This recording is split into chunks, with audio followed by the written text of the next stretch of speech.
BRS party నాయకులను నేను స్ట్రైట్గా కేసీఆర్ గారిని అడుగుతున్నా. పార్టీ ఫిరాయించిన వారు రాజీనామా చేయాలని అంటున్నారు. మేము బీఆర్ఎస్ పార్టీలోనే ఉన్నాము, బీఆర్ఎస్ నాయకత్వానికి దూరంగా ఉంటున్నాము, నియోజకవర్గ అభివృద్ధి కొరకు కాంగ్రెస్ ప్రభుత్వంతో కలిసి పనిచేస్తున్నామని చాలా స్పష్టంగా చెప్తున్నారు. అయినా మీరు మమ్మల్ని రాజీనామా చేయమని చెప్తున్నారు. కానీ నేను ఒక మాట కేసీఆర్ను సూటిగా అడగదలుచుకున్నా.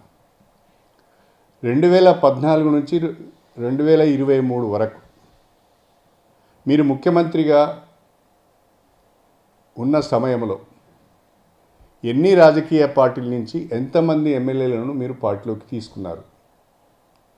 ఏ రకంగా మీరు పార్టీ ఫిరాయింపులను ప్రోత్సహించారు? అంతేకాకుండా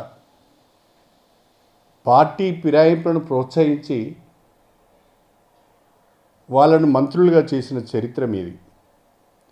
ఉమ్మడి ఆంధ్రప్రదేశ్లో జరిగినన్ని పార్టీ ఫిరాయింపులు తెలంగాణ రాష్ట్రం ఏర్పడిన తర్వాత జరిగినాయి.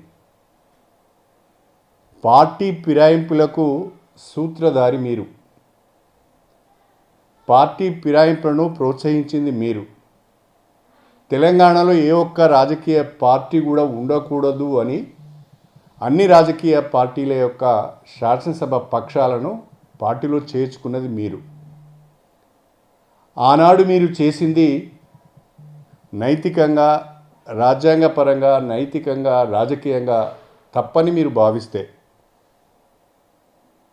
మీరు తెలంగాణ ప్రజలకు గతంలో నేను చేసింది పొరపాటు, నన్ను క్షమించండి అని మీరు ప్రజలను కోరితే, మీకు కావాల్సింది నా రాజీనామే కాబట్టి మీరు తెలంగాణ ప్రజలకు క్షమాపణ చెప్పిన మరుక్షణమే నేను రాజీనామా చేసి ఉప ఎన్నికలు వెళ్ళడానికి సిద్ధంగా ఉన్నాను.